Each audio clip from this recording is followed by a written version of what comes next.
Muito boa noite, caro telespectador. Está a assistir ao programa Opinião no Feminino, aqui onde discutimos os assuntos que marcam a atualidade nacional e internacional. Desde já apresentar o meu painel, hoje contamos com Artemisa Franco, a quem desde já cumprimento. Boa noite, Artemisa. Seja bem-vinda ao programa de hoje. Muito obrigada. Boa noite aos colegas. Contamos também com Fátima Mimbira, a quem desde já cumprimento. Fátima Mimbira, boa noite. Seja bem-vinda ao programa de hoje. Obrigada. Muito boa noite. Esther Segauk, também a quem cumprimento desde já. Boa noite, Esther. Seja bem-vinda ao programa de hoje. Obrigada, boa noite. Boa noite também às companheiras aqui no painel. Exato. Muito bem. Hoje vamos discutir as obras do Estado inviáveis, tendo em conta uma reportagem da BBC intitulada O Aeroporto Fantasma, feito pela Odebrecht em Moçambique, que o BNDES financiou e tomou calote. Vamos discutir este aspecto, mas olhando para o conjunto de obras que o Estado tem estado a fazer, mas que no fim não tem um efeito do ponto de vista de viabilidade econômica e social. Vamos discutir a posição do governo moçambicano na Assembleia da República de que não vai pagar, através do Orçamento do Estado, as dívidas ocultas em 2018. Vamos também discutir a venda de ações, 7,5% da HCB a nacionais, e também a demissão de vereadores em Nampula. Esta, começo por si. Esta semana acompanhamos uma reportagem que, enfim, denunciou aquilo que de alguma forma dentro do país já tínhamos um conhecimento. Vamos tentar fazer a discussão de outra forma, indo buscar aqueles que foram os pressupostos para a construção do aeroporto internacional de Nacala. Só por uma questão para termos uma ideia, para nos lembrarmos, quando este aeroporto foi pensado, foi na perspectiva de que seria o único aeroporto internacional da Zona Norte, podendo alimentar Nampula, Cabo Delgado e Niassa, mas também outras cidades internacionais como Nairobi, Addis Abeba, Luanda, países na Ásia, Médio Oriente, América e Europa. Este aeroporto foi pensado também numa perspectiva de crescimento da economia, olhando para os recursos naturais, olhando para Nacala como uma zona econômica especial, mas também para o turismo. Minha pergunta é se face a esses pressupostos iniciais que de alguma forma fundamentam a construção deste aeroporto, o que falhou para que hoje o aeroporto tivesse 2 voos semanais, como vimos o diretor desta infraestrutura explicar à BBC? Obrigada, Mocibo. A contextualização que faz, eu penso que é abrangente. Se calhar até acrescentar que fazia parte, quando o ministro Zukula na altura fez a apresentação ou vendia este projeto, ele referia de forma insistente, portanto, que fazia parte de uma estratégia regional de transporte aéreo. E lembro-me que nessa altura Moçambique discutia também se sim ou não a privatização de algumas rotas. E a privatização de algumas rotas implicava, portanto, ter um hub, podemos assim, foi assim definido, e esse hub era exatamente o aeroporto de Nacala. Portanto, aquilo que antes era a base aérea foi transformado, houve um projeto que transformava num aeroporto de grande dimensão e que havia de servir também de distribuidor. Portanto, grandes companhias da Europa, América, da África vinham, e estas mesmas companhias também não só encurtavam as suas rotas, como também diminuíam os seus custos operacionais, por um lado. E para Moçambique, sendo Nacala uma zona de expansão, já tinha inclusive esse estatuto, já estava, tínhamos o Gazeta e outras agências governamentais a atrair investimentos, era suposto ter lá também grandes projetos âncoras. Portanto, todos esses projetos âncoras e um hub implicaria que seria um destino para grandes companhias. E só ver que são 3.500 metros de pista, portanto, aviões de nível D, de série D. Portanto, estamos a falar de Boeing e grandes companhias também a convergir. Quer dizer que mais ou menos as estimativas também falavam de 500 mil passageiros. 500 mil passageiros não seriam, portanto, nacionais, não seriam os habitantes ou os cidadãos de Nacala, nem mesmo da região norte. Estamos a dizer que, em princípio, era suposto que o aeroporto de Nacala atraísse turistas. Para atrair turistas, muitas outras coisas tinham que acontecer. Tínhamos que ter hotéis, tínhamos que ter hospitais, tínhamos que ter uma rede viária que põe os turistas ali com alguma comodidade. Portanto, numa zona de expansão, estes projetos hoje não estão lá. Portanto, a minha resposta à tua pergunta seria: é preciso olhar o que é que falhou. Falhou muita coisa. A zona de expansão não progrediu. Os grandes investimentos que era suposto acontecerem na região de Nacala, os grandes projetos âncora que era suposto ou esperava-se para Nacala, muitos deles não avançaram. Se foram adiados, se pararam, eu diria que alguns deles até estão a andar, estão a marcar passo, não estão a correr ao ritmo que se espera. Outros já não se fala com a mesma intensidade que se esperava. Da parte portanto, do Porto, há uma grande dinâmica, mas não é o suficiente para justificar que Nacala atraia, portanto, não só a atenção, porque como repito, estes 500 mil passageiros não seriam os habitantes, seriam, portanto, todos aqueles que seriam atraídos não só pelos projetos, mas também para conhecer Nacala, portanto, atraídos pelo turismo. As praias continuam lá, mas os hotéis, os poucos que foram construídos, estão vazios, não há pessoas lá. Portanto, olhando para a conjuntura de hoje e comparativamente à conjuntura que se tinha ou que se tomou como base de projeção, não se andou muito. Aquilo que foi posto em papel, aquilo que foi a base para toda esta engenharia, efetivamente não aconteceu. E hoje, insisto, algumas coisas até se calhar podem ser olhadas em perspectiva, mas outras precisariam de muito mais tempo para efetivamente acontecer. Portanto, assim sendo, não temos 500 mil, a perspectiva de 500 mil, não privatizamos as rotas, portanto, essa discussão não acabou, a privatização das rotas, não se tendo privatizado as rotas, o hub que se queria não está a acontecer. Portanto, temos uma grande infraestrutura, um grande aeroporto, mas que efetivamente não está numa região que tem projetos âncora. Não há ali grandes projetos de investimento a acontecer neste momento que atraiam curiosidade, por um lado, que atraiam investimento e, acima de tudo, que ponham ali uma grande dinâmica em termos de turismo. E como isto não acontece? Algum investimento sim foi feito em infraestruturas turísticas, mas estes mesmos investimentos hoje estão a ser até redirecionados. Portanto, os hotéis continuam vazios, as praias estão lá, mas ninguém mais vai lá, os custos estes continuam a aumentar, portanto, é um projeto que precisa de ser repensado. Artemisa, faço a mesma pergunta. O que falhou? Foi o alinhamento de todos os pressupostos que tinham sido levantados como DGS? Lembremos que este aeroporto ficou pronto e foi inaugurado sem ainda ter um certificado internacional que permitisse os voos internacionais. A questão de desativar o aeroporto de Nampula como um aeroporto internacional também não aconteceu. Portanto, há um conjunto de decisões que nortearam a construção deste aeroporto, mas que até a sua conclusão em termos de construção, esses pressupostos não foram realizados. Muito obrigado. Cumprimentar os telespectadores. Eu penso que, em primeiro lugar, o que falhou foi fazer um estudo profundo de viabilidade econômica, social e o impacto que teria, portanto, o aeroporto em Nacala. Penso que falhou esta parte, mas também, se nós formos a ver a história da aviação em Moçambique, nós temos também um aeroporto super moderno, que é o aeroporto de Maputo, que também, quando se construiu, se modernizou o aeroporto de Maputo, também a perspectiva era a mesma, era que as grandes companhias voassem, era que houvesse aumento de turismo, porque eu penso que para construir um aeroporto há uma série de fatores que precisam de ser tomados em conta. A gente constrói um aeroporto porque vamos aumentar o nível de turismo, vamos aumentar o comércio, naquele caso era por causa do porto, etc.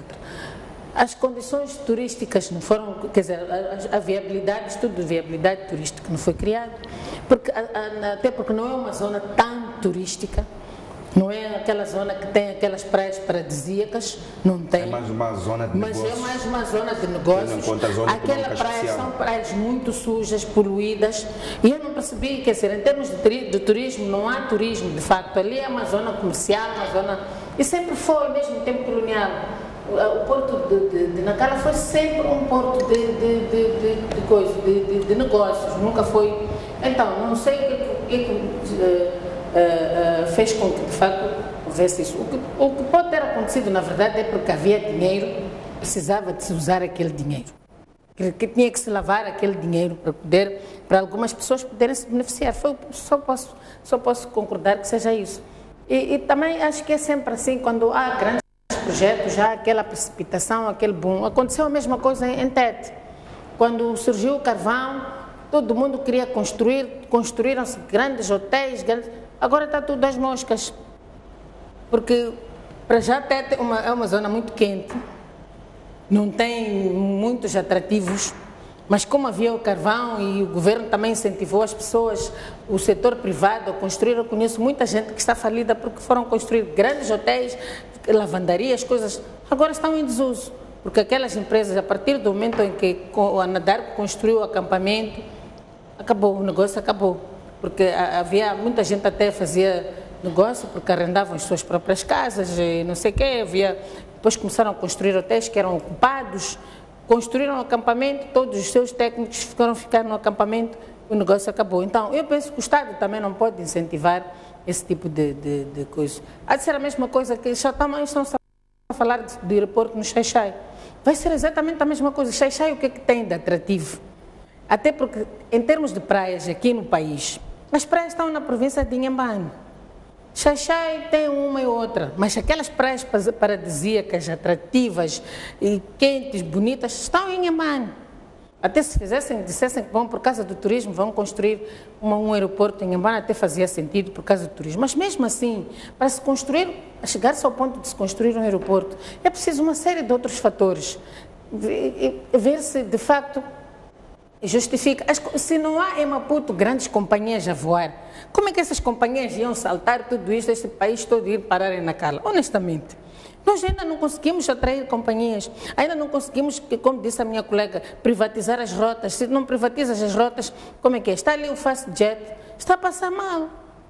Não está a ver negócio ali, porque a LM está sempre a tentar pôr-se em cima e está a passar mal, de verdade. Há questões de mercado que ainda não estão resolvidas. Exatamente, há muitos aspectos que ainda não estão resolvidos, eu penso que há muitas barreiras, há muito fecha. Então, é preciso que também o Estado, se quer o Estado, o governo, neste caso, tem que ter vontade política, porque às vezes parece que é uma vontade que sai, mas que não sai. Porque a vontade, quando sai, tem que se criar legislação clara, tem que haver medidas de turismo, tem que haver tudo, tem que ficar claro. Quando o investidor entra, saber quais são as regras do jogo. Agora, constrói um aeroporto, mesmo o aeroporto de Maputo, está ali, também está às moscas. Agora, como é que é? Se é Maputo, que é a capital do país, está às moscas, como é que Nacala ia ser viável? Não estou a perceber, não podia. Era Exato. Difícil, podia ser. Fátima Mbir, este será o velho problema das boas ideias e depois os problemas na implementação? Bom, não sei se diríamos que é das boas ideias com problema na implementação, mas eu diria que talvez foi um sonho muito acima daquilo que são as nossas capacidades.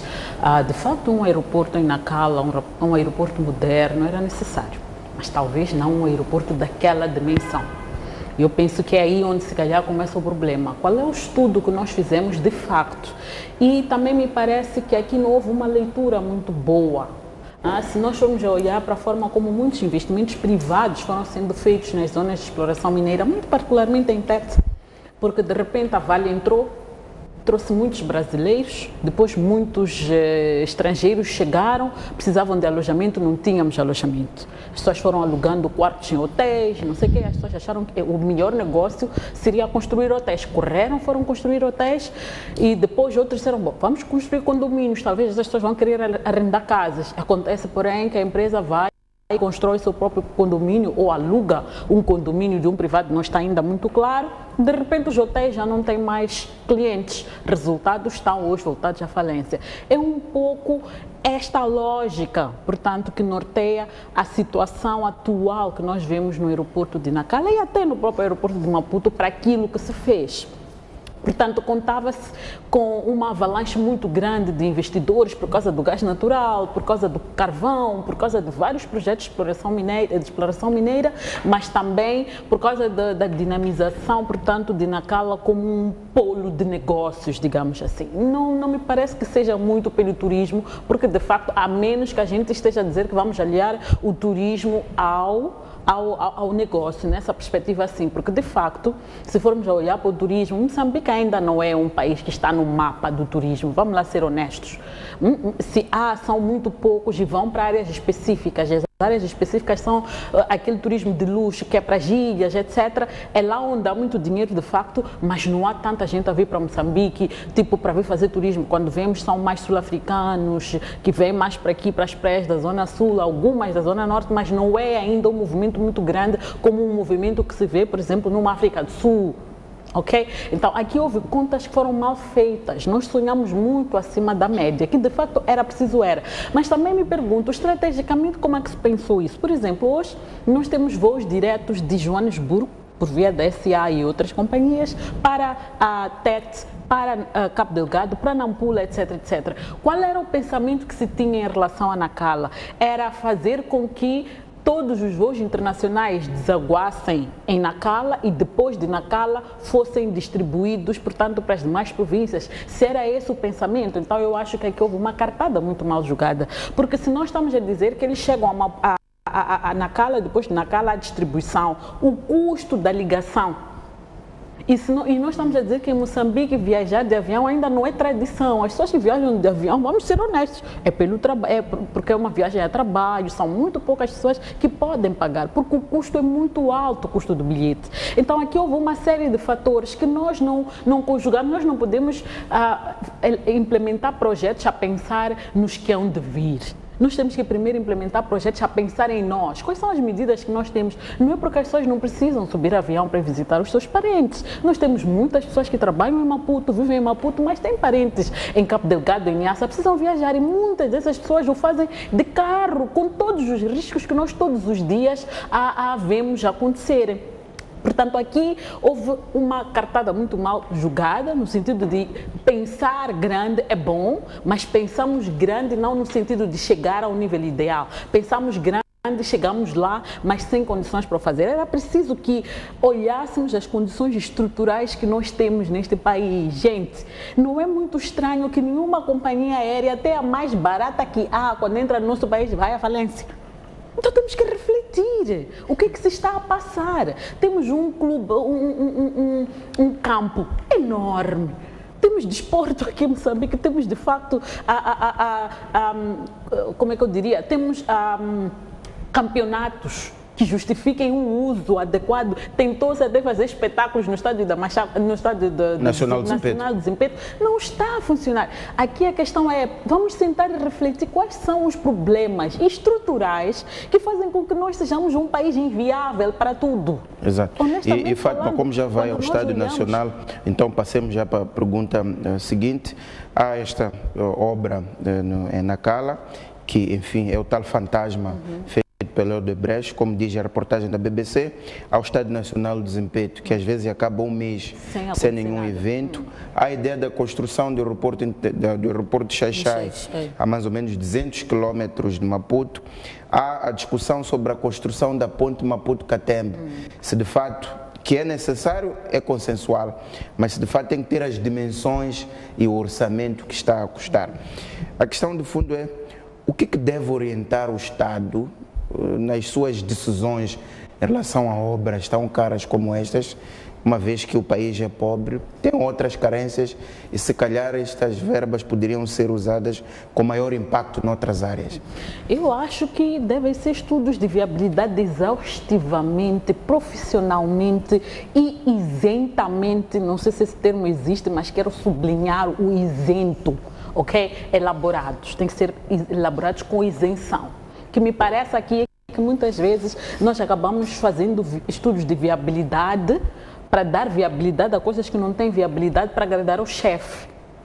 Ok? Por um lado, eu sou da opinião de que nós temos que fazer coisas a pensar no futuro. Por exemplo, quando a gente olha para a N4, a gente sabe que a N4, do jeito que está, nem daqui a 10 anos, ela vai responder adequadamente àquilo que é, portanto, ao crescimento populacional e ao movimento que há naquela estrada. É preciso pensar grande. Tipo, uma circular é um projeto que podemos discutir em termos de prioridade, se era prioritário ir por ali ou não, mas que é importante, é importante. E hoje se está a mostrar aos poucos e poucos que, de facto, se tivéssemos ficado com as 6 faixas que estavam previstas e por alguma razão que desconhecemos reduziram para 4, teríamos feito um bom investimento de longo prazo.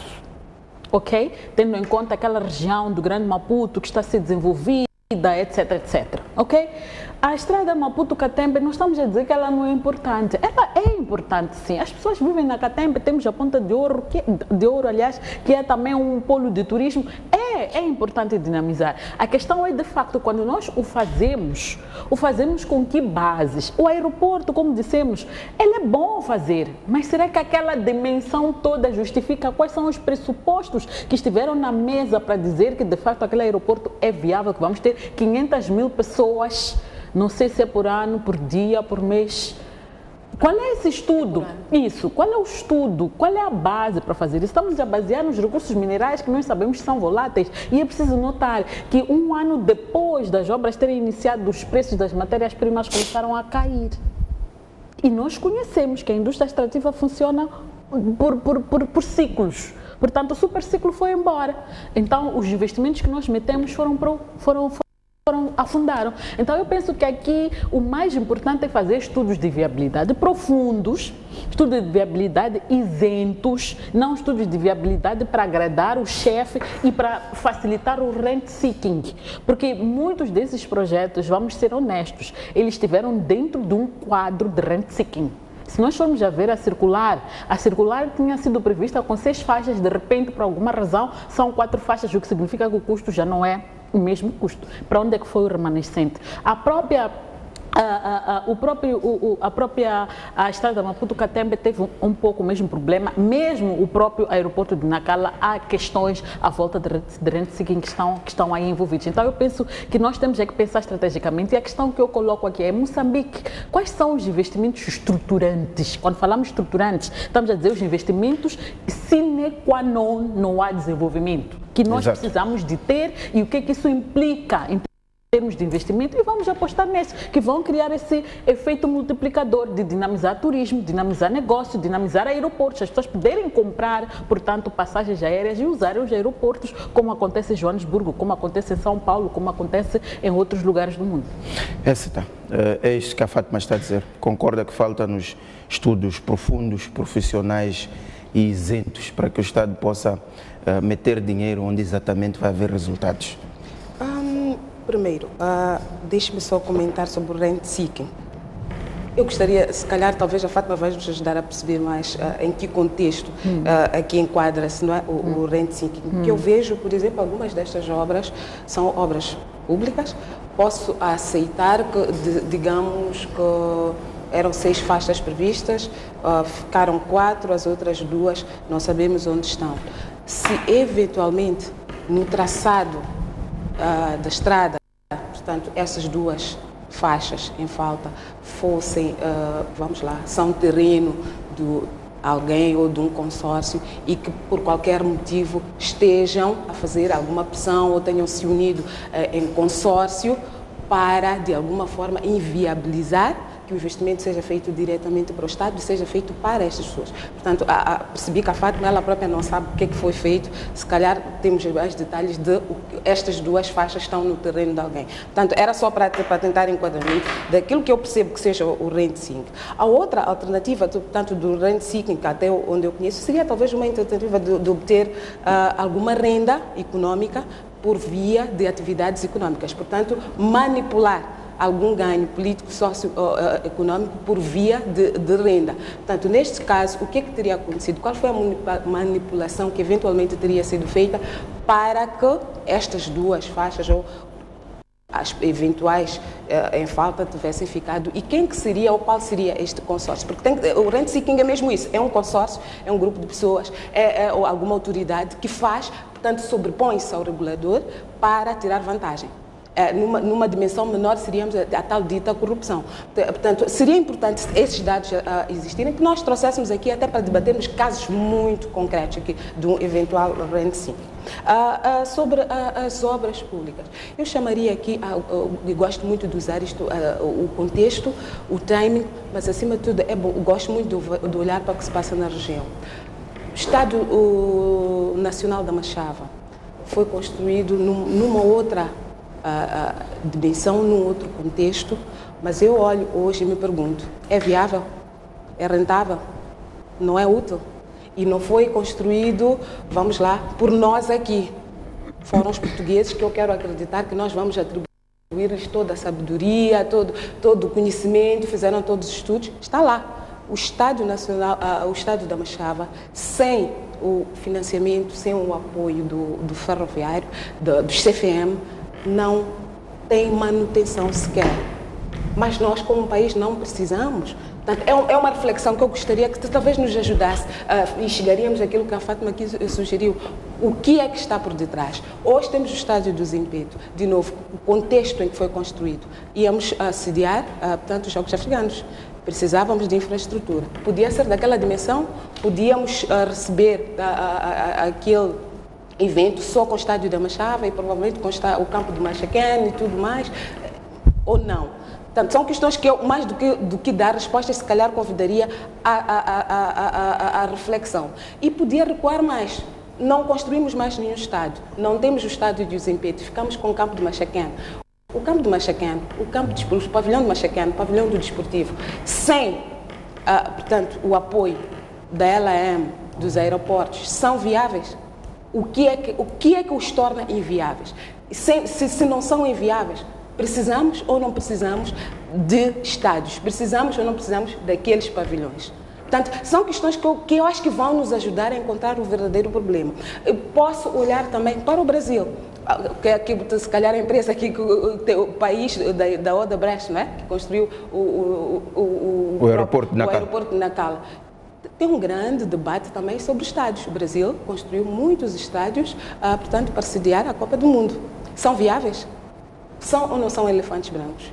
Construíram porque precisavam, tinham condições de se receber a Copa do Mundo sem aquelas infraestruturas? Ou quando pensaram em receber a Copa do Mundo, podiam depois dizer o que é que fazemos entretanto com estes estádios? Aqui ao lado, África do Sul, mesma coisa. É um debate muito grande sobre várias infraestruturas desportivas que também envolveram algum dinheiro. A África do Sul precisava? Podia abrir mão de sediar aquele evento? Ou sediava e recebia aonde? Em que condições? Portanto, eu penso que as nossas questões, algumas destas questões, podem encontrar respostas muito antes. Nós massificamos o desporto, por exemplo, se quisermos olhar para o caso dos estádios. Se não massificamos, por que corremos para ou aceitamos sediar estes eventos? E se não sediamos, continuamos úteis, podemos passar sem... Portanto, eu penso que seria útil termos estes debates, porque, de novo, chama aqui o exemplo do Estado da Machava. Não fomos nós, não foi nenhum dos governos que nós conhecemos. Foram os portugueses. Por que fizeram? Era útil? Não era? Era importante? Não era? O que acontece hoje com o Estádio da Machava? É rentável? De que forma podemos viabilizar? Se retirarmos o apoio das empresas, aquele estádio sobrevive? Se sobrevive, em que condições? De que maneira? Portanto, são estas questões que eu acho que podem nos ajudar a encontrar algumas respostas. E posso também, se calhar, olhar, podemos tentar copiar estratégias do que está a acontecer com os vizinhos. Portanto, falei daqui da África do Sul, que teve investimentos também e que estão a ser de alguma forma, objeto de algum debate. Eu penso que a resposta para isso é tão simples quanto isto.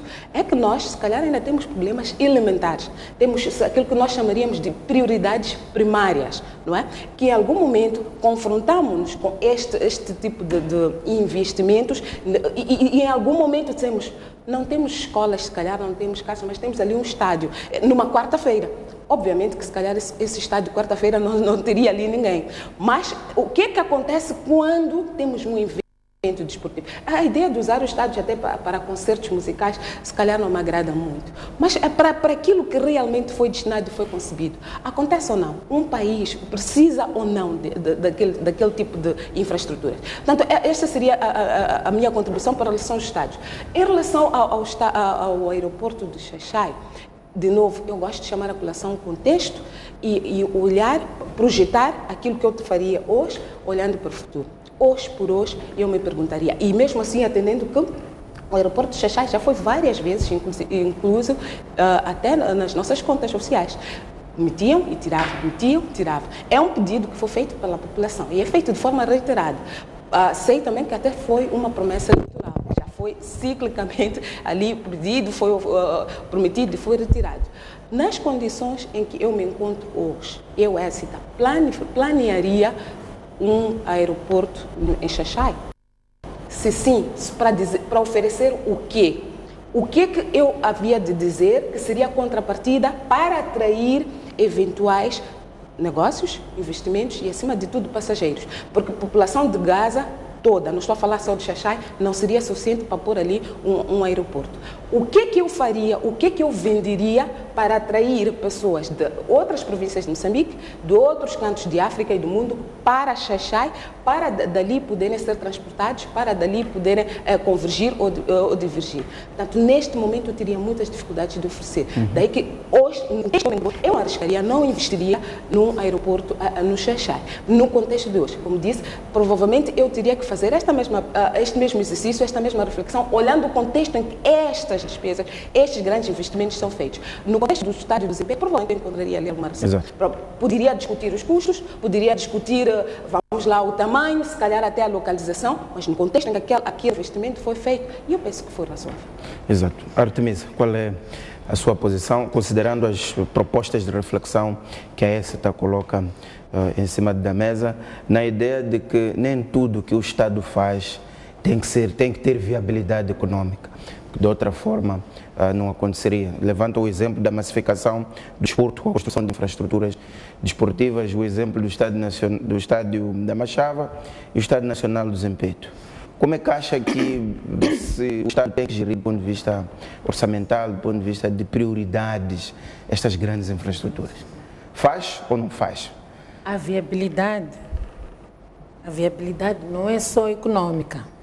A viabilidade é econômica, é social, sobretudo, por exemplo, econômica porque vai render dinheiro, social porque vai ajudar a sociedade a crescer, vai criar culturalmente, em termos culturais, desportivos, não sei quantos. E é assim que se constroem os Estados, não se constroem só para se ganhar dinheiro.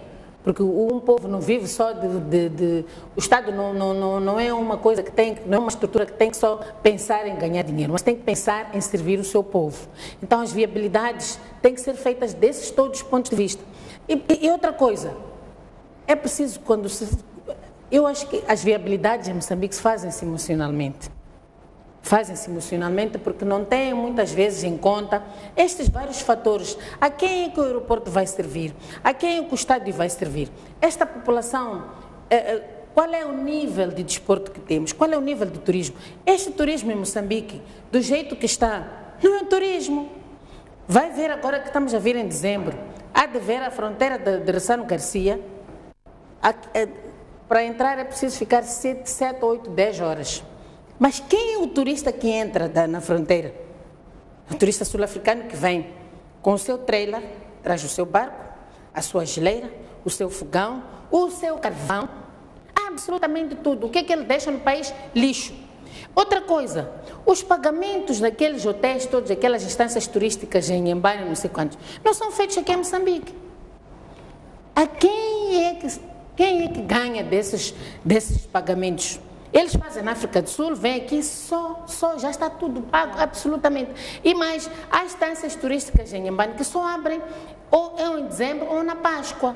O resto do tempo estão fechadas.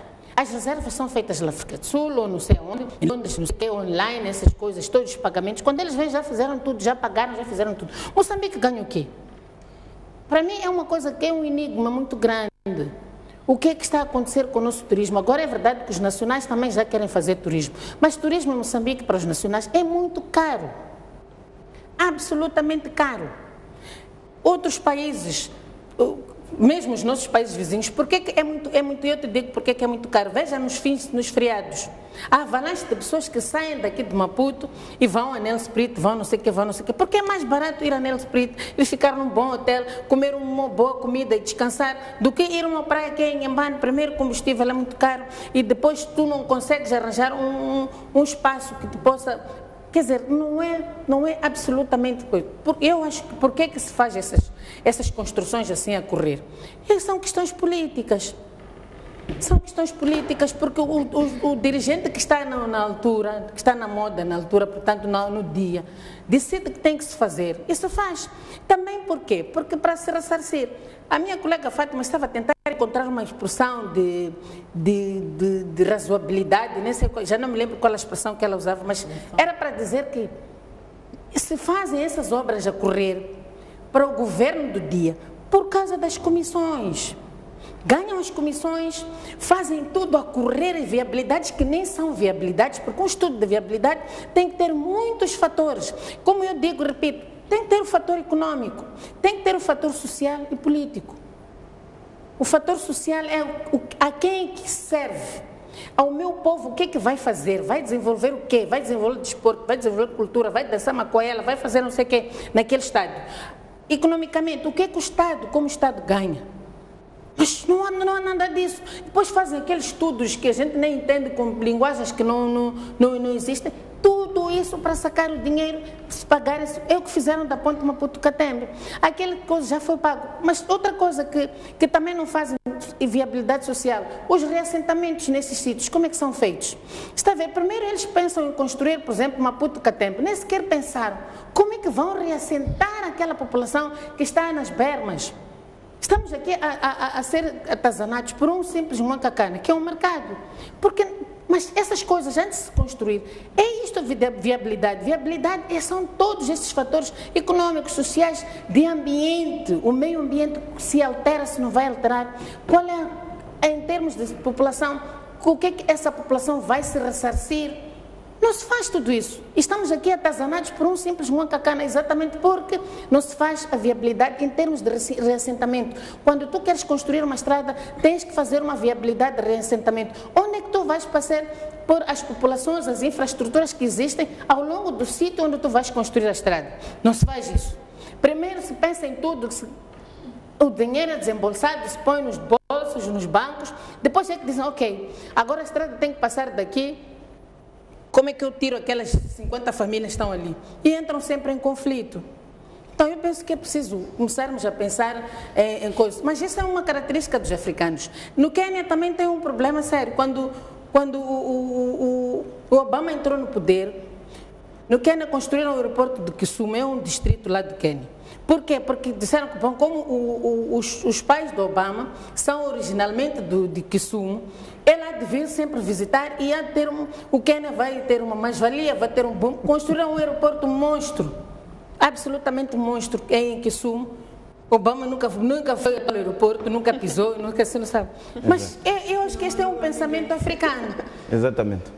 Fátima, explicar o Rent City que a Esseta aqui colocou, mas também queria ouvir os seus comentários em relação à reflexão que ela coloca aqui em cima da mesa. Eu vou começar mesmo pela reflexão e vou terminar com a explicação do Rent Seeking. Bom, eu acho que qualquer país tem que olhar para si próprio antes de decidir, por exemplo, hospedar um evento. E eu pergunto hoje, qual foi o ganho que Moçambique teve com a hospedagem dos tais Jogos Africanos? O que é que nós ganhamos em termos de turismo, em termos de dinheiro, em termos de reputação, em termos de melhoria na performance ou no investimento, na forma como nós vemos o desporto? O que é que trouxe? Será que era tão importante termos corrido para fazer investimentos como aqueles que fizemos, na dimensão em que fizemos, com a qualidade má que fizemos para o custo dessas mesmas infraestruturas? E tendo em conta hoje o resultado delas. O mesmo se coloca em relação à África do Sul, há um debate muito forte em relação às infraestruturas para hospedar o Mundial, e agora estão a tentar mais uma vez hospedar os Jogos Olímpicos, etc, como uma forma de dar algum valor, alguma viabilidade àquelas infraestruturas. O Brasil, idem, aspas. Portanto, cada país tem que parar e olhar para si. Eu estou em condições, por que eu vou sonhar para uma coisa que eu não tenho?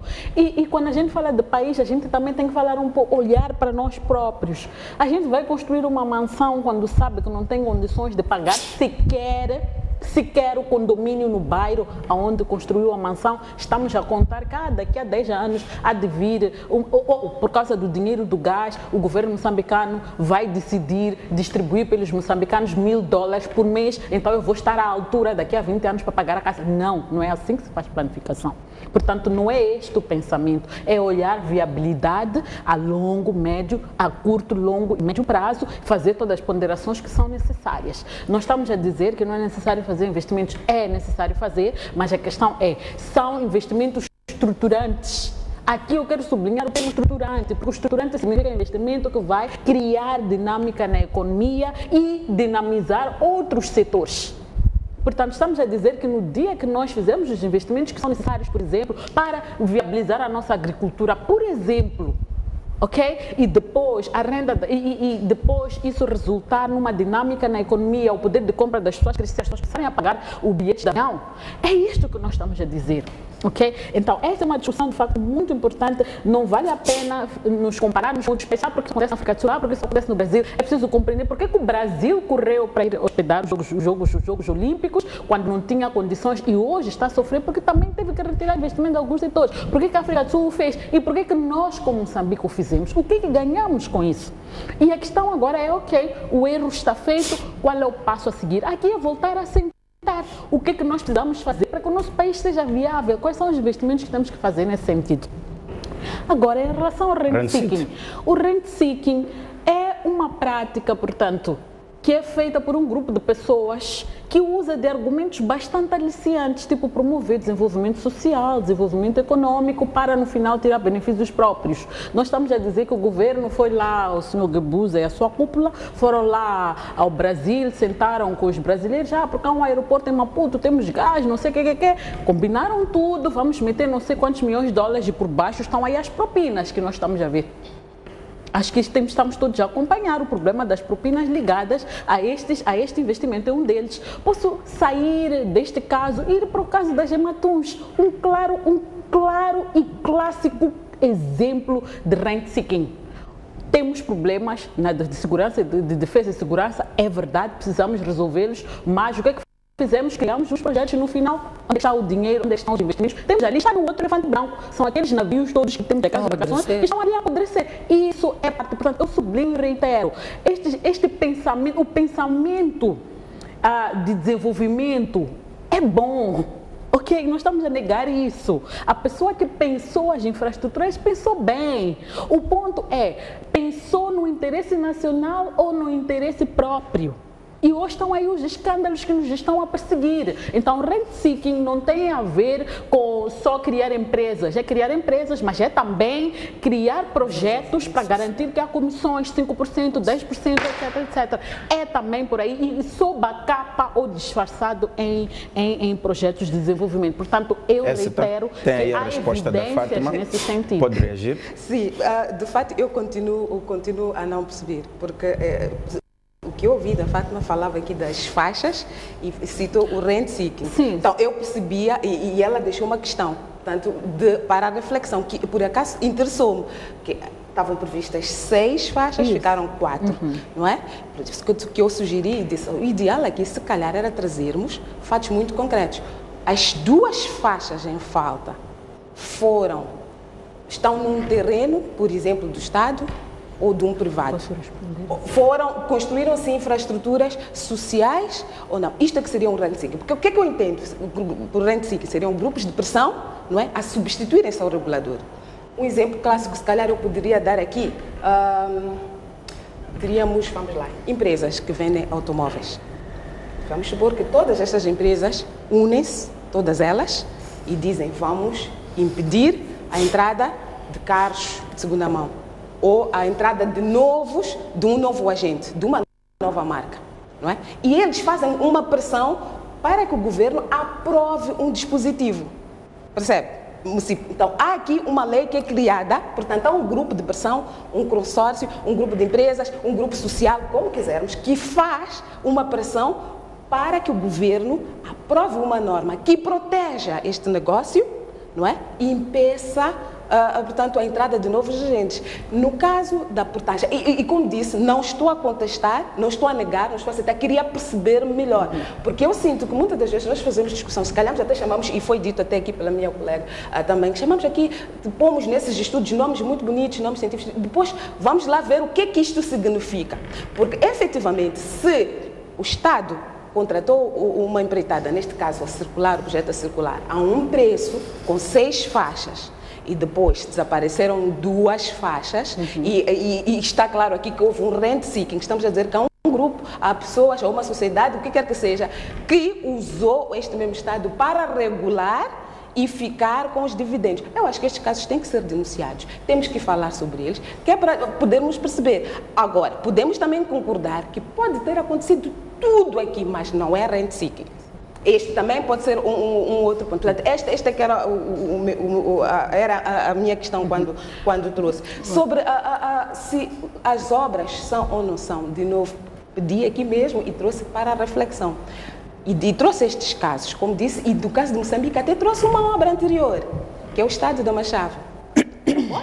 Não podemos ser acusados aqui, como a Artemisa trouxe bem, nenhum africano. Foram os portugueses que fizeram.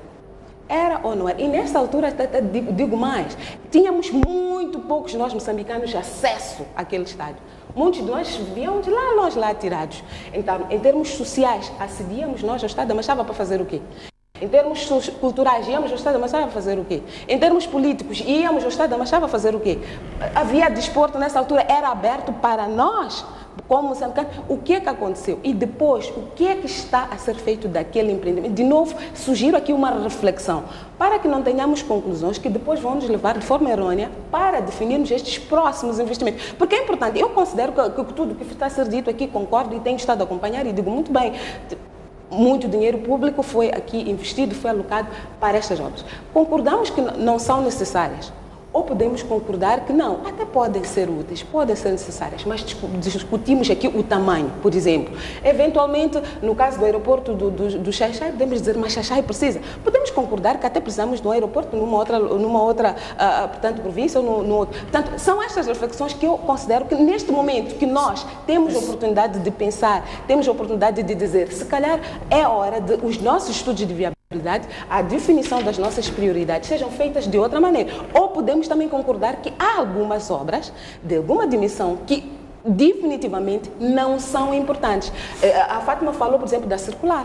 Eu me lembro muito bem a grande contestação que foi aquele empreendimento. E estou feliz de ouvir a Fátima dizer que, afinal conseguimos ver a sua utilidade. Eu tenho certeza absoluta que há 5 anos este discurso seria completamente impensável. Era claríssimo que aquela circular não fazia sentido. E foi dito também que não, a cidade precisa ser descongestionada. Provavelmente, à semelhança do que se projetou para os corredores, que seriam a porta de entrada e saída, vale a pena criar estas mesmas dinâmicas mais para o interior. Portanto, o que eu aprecio nestas são discussões de possibilidades, porque vão orientar também a definir aquilo que são as prioridades futuras. Porque eu acho que isto é importante, ter várias sensibilidades. Exato. Para como é que, primeiro, a viabilidade e, segundo, a estruturação e implementação dessas obras estruturantes, desses projetos estruturantes é feita. Artemisa. Eu diria que, classicamente, as duas colegas têm razão. Na verdade, o rent seeking é também o que a Fátima disse, porque há um grupo, estamos a sugerir que é um grupo de empresários, não sei, o próprio Estado, se calhar, viu viabilidade e fez um orçamento. Diz que o orçamento para construir essa estrada com as 6 faixas é 5 milhões. E esse orçamento foi aprovado e foi desembolsado. Depois, já na praticabilidade, já não são 6 faixas, são 4 faixas. Onde é que foi o remanescente? Outro exemplo também clássico, por exemplo, na África do Sul. Eles fazem muito esse rent seeking, os empresários, o que é que eles fazem? Agora, na África do Sul é proibido entrar carro de Dubai. Proibido, mas isso é um rent seeking clássico. Portanto, carros de segunda mão. Carros de segunda mão é proibido. Os empresários, produtores, vendedores de carros juntaram-se e disseram que nós aqui não queremos Dubai, mas, entretanto, aceitaram que os carros viessem via Porto de Durban. É por isso que o grande porto de venda de carros de segunda mão, não sei o que, de Dubai, está em Durban. Mas eles disseram que não é permitido que nenhum sul-africano compre aqueles carros. Tu não vais ver nenhum sul-africano, porque é proibido por lei. É assim que funciona, mas isso é um mercado muito avançado, muito dinâmico. Não é o nosso caso. Outra coisa que ia facilitar os estudos de viabilidade aqui em Moçambique serão consultas públicas. É preciso consultas públicas a vários níveis.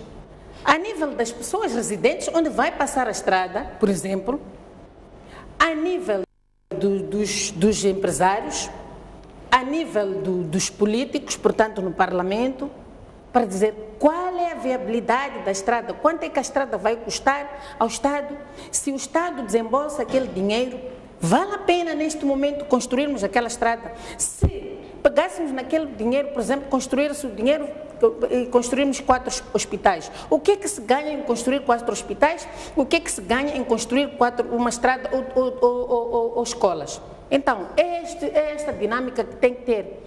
Mas não se faz essas viabilidades, não se faz isso, porque viabilidade, como disse, repito, são muitos fatores. Um deles é esse, é dizer que a que serve, porque o político tem que pensar não só no seu interesse, o problema é que essas viabilidades são feitas mediante o interesse de pessoas.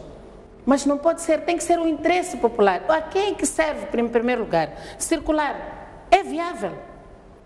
Não sei, porque nós continuamos a ter grandes engarrafamentos, por exemplo, Matola-Maputo. Está difícil, está a piorar. O engarrafamento está a piorar. Matola-Maputo. Então, resolvemos um problema a circular até já naquela hora de ponta, já nem é um meio de escoamento do tráfego, porque continuam a usar a Estrada Nacional número 1. Se for a ver de manhã, experimenta lá a ir para a Estrada Nacional número 1 das 5 às 8. Impossível. Mas, entretanto, a circular está ali, as moscas. Está a escoar o quê? Então, são essas coisas. Se pudessem, por exemplo, pegassem naquele dinheiro e fizessem uma ponta aérea, uma estrada aérea, não teria resolvido o problema? Teria, sim, senhor. Então, são essas coisas que muitas vezes as coisas são feitas, as obras públicas aqui em Moçambique são feitas mediante interesse de pessoas e mediante interesses de pessoas, de grupos de pessoas e não os interesses do povo a quem é que essas obras vão servir. Fátima, está satisfeita com a explicação dessa? Bom, ela está a trazer uma outra dimensão, portanto, que corporiza ou que facilita o rent-seeking, que é por via do lobby. Portanto, estamos a dizer pessoas que têm acesso aos tomadores de decisão, eles fazem o lobby para poder viabilizar o seu negócio. Isso é uma coisa. A outra é mesmo essa, você convencer a uma nação que é prioridade, porque há milhões e milhões de investidores que hão de vir nos próximos 5, 10 anos e temos que pôr um elefante branco. E depois, no final, eu fico com 10%, 15%, 30%. Isso é rent-seeking écita. Portanto, o conceito de rent-seeking não se fecha a isso. Se formos já a olhar toda a literatura que fala sobre isso, há várias características, há várias formas como ela se processa, como ela se materializa. E uma delas é essa, é vedar o mercado, é criar empresas, porque você tem acesso à informação privilegiada e sabe o que vai acontecer, empresas, depois se posiciona ali, quando chega o momento, você vai ali, usa da sua influência. Outra é mesmo essa. E mesmo se fizer um googlezinho básico, há de encontrar lá que uma das formas de justificar em que as pessoas justificam grandes projetos de investimento que não são prioritários e na dimensão em que o são, é justamente porque eles veem, porque nós precisamos de desenvolvimento, precisamos de não sei o quê, então vamos investir, mas porque tudo foi pré-negociado com o investidor que há de vir colocar dinheiro. Não estamos a dizer que na Cala não era importante, é importante, mas não na dimensão em que foi. Não estamos a dizer em relação a circular, por exemplo. Uma questão é mesmo essa que a Artemisa estava a colocar. Nós sabemos que o governo moçambicano foi ao Exim Bank da China buscar dinheiro para 6 faixas.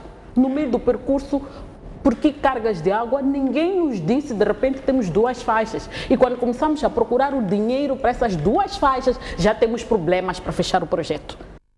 E isso, de facto, devia ser um assunto de interesse da Procuradoria-Geral da República de esclarecer. O que eu estou a dizer é que o mote, embora a pessoa que o pensou, estrategicamente o pensou bem, o ponto é, será que era o interesse nacional que estava lá e tudo que nos aparece hoje, das propinas, etc, etc, nos sugere esta questão do rent seeking.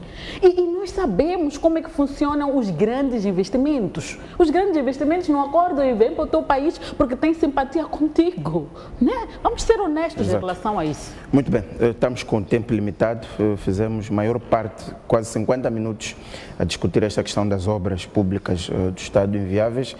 Ficamos com mais 3 temas, que é a venda de ações da HCB nacionais, demissão de vereadores em Nampula e este anúncio do Primeiro-Ministro de que a proposta do Orçamento de 2018 não prevê o pagamento das prestações das dívidas ocultas.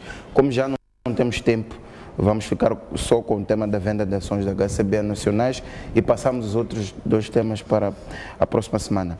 Écita, o que lhe parece? O Presidente da República disse que esta ideia de vender 7,5% das participações da HCB nacionais reforça a ideia de que, de facto, a HCB é nossa.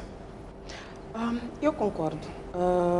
Talvez voltar um bocado e dizer que quando se fez esta reversão, Moçambique, nós todos aqui, se calhar, até duvidávamos se estaríamos em condições de cumprir com as nossas obrigações. E com 18 meses de antecedência, portanto, foram pagos os 800 milhões de dívida pela reversão. E já em 2016, portanto, saldamos as nossas contas. A partir daí, portanto, este grande empreendimento começou a pensar não só em se posicionar face ao mercado regional, como também no mundo.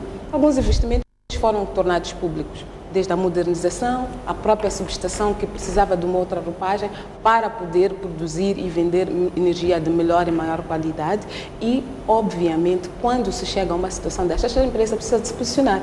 Lembro-me que um dos grandes debates que sempre foi feito é que empreendimentos como este não estão abertos a moçambicanos. Se a HCB hoje é dos moçambicanos, já foi integralmente paga, portanto, portanto, é mandatório que seja aberto para que moçambicanos que queiram e possam se juntar.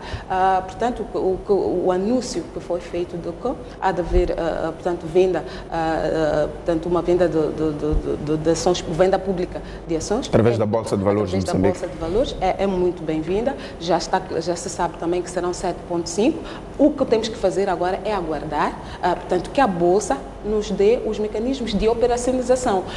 Quanto a estes, também não tenho, não vejo motivos de alarme, porque felizmente nós estamos a inventar a roda. Portanto, as OPAs, as OPIs, as OPVs já existem e são feitas de forma muito standardizada. Portanto, o que a Bolsa de Valores de Moçambique vai fazer é pegar o que está em causa, como é que é feito e o processo deve ser transferido. Aliás, acompanhei pela imprensa que o PCA da Bolsa de Valores já disse que este processo vai ser para ser transferido. A forma em que estes processos têm de ser transparentes, primeiro, é divulgar aquilo que são as contas da empresa. Portanto, há uma auditoria que deve ser contratada e normalmente é externa, independente, tem que estar lá. E qualquer contestação é pública também, tem que se apresentar. Como é que esta auditoria, esta consultoria vai funcionar e que informação deve ter para que se proceda à venda, portanto, pública de ações, para a venda de aquisições, como é que é feito também, são processos muito standardizados. Portanto, eu estou à espera que o processo arranque e que qualquer desvio, aquilo que é norma padrão, obviamente estaremos aqui para chamar a atenção, para questionar e exigir que se faça como deve ser feito. Artemisa, a HCB está cada vez mais a tornar-se moçambicana, digamos assim. Acho irônico. É que já estamos a ouvir esse discurso há muito tempo. Eu acho bem que, de facto, os moçambicanos também possam ter acesso. Agora, a questão é que quais vão ser os critérios? Porque eu estou a perceber que é para acomodar algumas pessoas. Porque não estou a perceber, não estou a ver. Eu vou dar um exemplo. Por exemplo, antigamente havia o Monte Pio. Muita gente mesmo de classe média ou até abaixo de média tinham pequenas ações no Monte Pio. Era um grande consórcio, abriu-se. Eu conheço pessoas que pronto, muitas já estão velhas até, mas tiveram porque abriu-se, que as pessoas tivessem acesso. estes 7 pontos, não sei que por cento, eu acho que já estão adjudicados. Se não estão, quem vão ser essas pessoas que vão ter acesso a estes 7 pontos? Esta aqui é a questão. Então, eu penso que aquilo vai ser, eu acho, e fazendo leitura daquilo que acontece, quer dizer, para um clube de amigos. Então, eu não estou muito entusiasmada se alguma coisa vai mudar na vida dos moçambicanos, não sei. O que eu acho que devia-se fazer e se lutar para fazer, para mim, o prioritário nem é dar os tais 7,5% para a HCB ser dos moçambicanos. Para mim, o que vai fazer, determinar que os moçambicanos sintam que o HCB é deles, eles poderem usufruir da energia que vai ser gerada desse empreendimento. Esses 7,5%, se for lá falar os palmaninos, não sei o que lá, nos choconetes, não, diz o que é esse povo? Absolutamente nada. Agora, o Estado, para mim, a grande reflexão é o que o Estado, o que o governo pode fazer para que a HCB seja de facto moçambicano. E como é que o HCB vai ser moçambicano?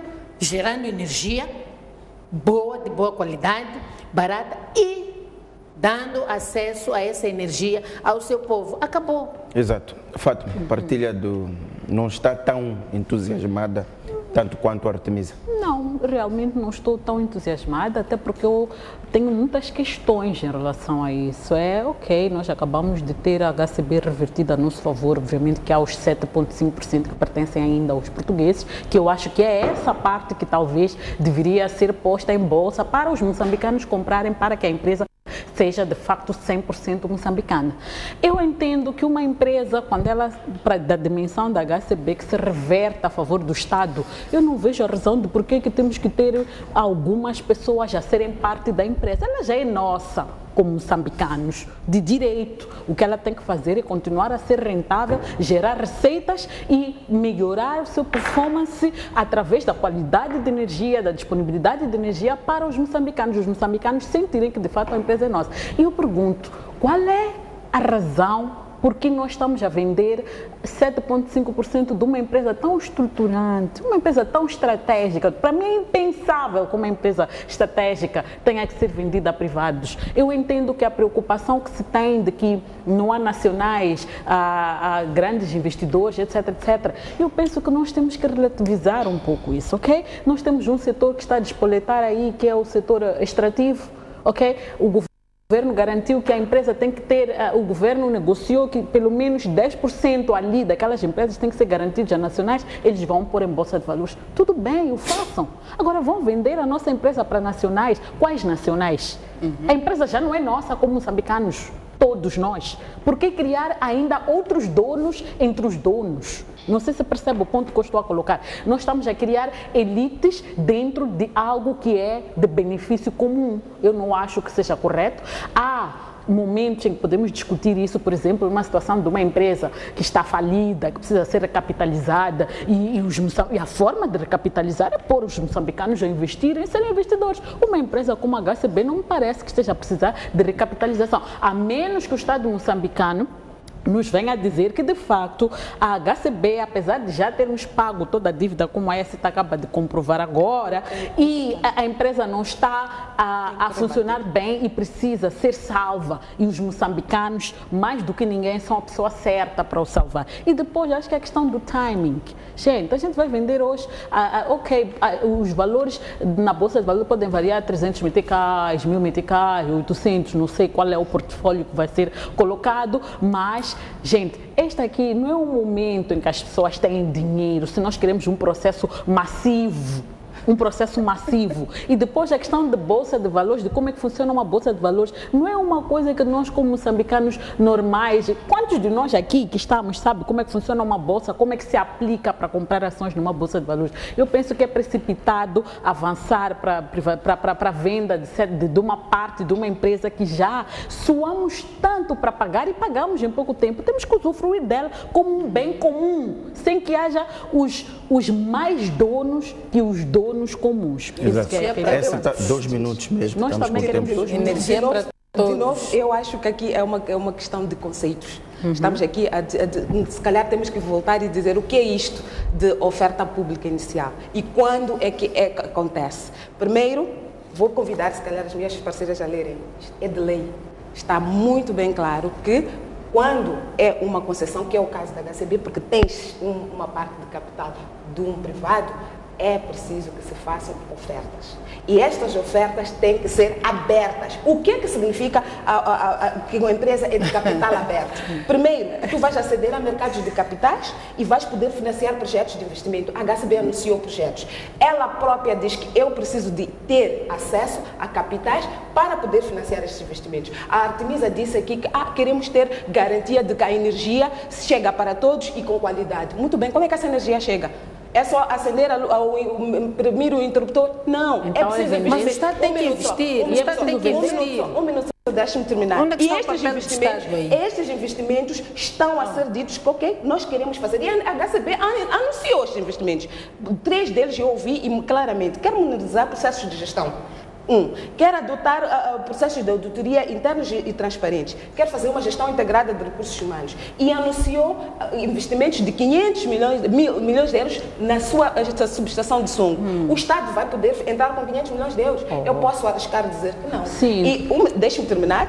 Então, o que ela fez disse, nós vamos pegar 7% do nosso capital, vamos poder pôr como oferta pública. O que é uma oferta pública? Mas quem Estamos vai a ver se que beneficiar? Artemisa, o processo foi lançado. Queres comprar, compra. A Fátima, aqui temos um amigo comum que comprou ações de uma empresa. Podemos, neste mesmo programa, logo a seguir ligar para ele. É um amigo nosso comum. Cidadão simples, não está ligado a nenhuma elite política, até digo-te mais, jornalista e dos bons investigativos como a Fátima. Gente, estamos a dizer o quê? Que esta acesso é para alguns, por que não compramos? Porque os processos, como disse, são standardizados. Não há aqui que descobrir a roda. Os processos estão lá. A venda pública de participações é pública. Estamos mesmo... Então, negar um processo por desconhecimento... Não estamos a negar. Gente, é qualquer coisa da normal. Vamos nos organizar. Estamos com tempo limitado, 1 minuto só para cada uma, para esclarecer. Temos mesmo que fechar o programa.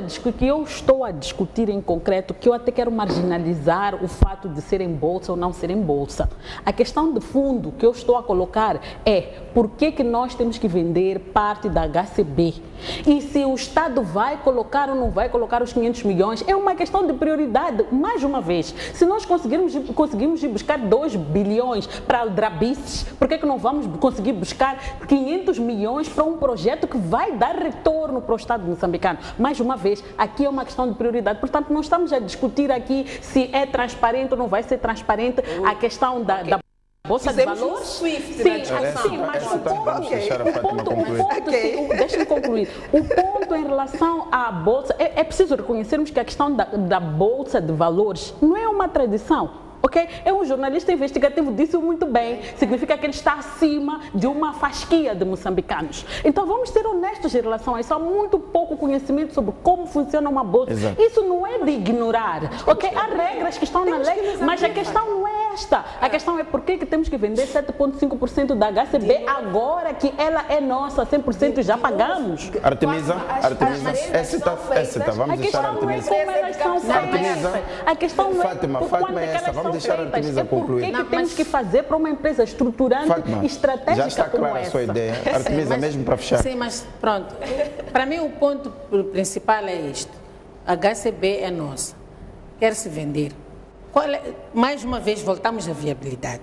Porque a HCB tem que ser nossa quando serve os nossos interesses, quando serve os interesses daquelas pessoas que querem... Mais de metade deste país não tem energia. Vender os 7% resolve. Estamos a dizer que preferes uma HCB vamos deixar a Artemisa concluir.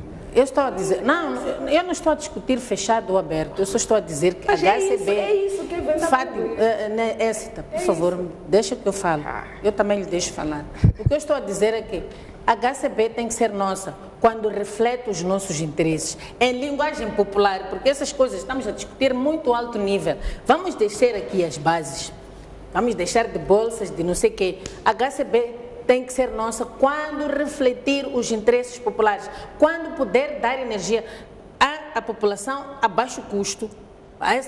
O povo vai dizer que sim. Quantas pessoas vão se beneficiar desse 7,5%? Eu acho que até não é, para mim, é uma questão também de prioridade.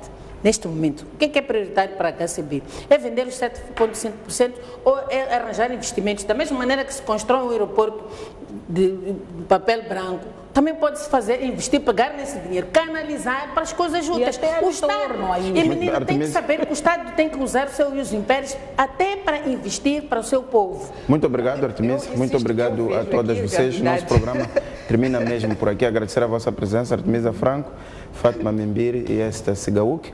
E assim, Carlos Pador, que nos acompanhou. Até uma próxima oportunidade.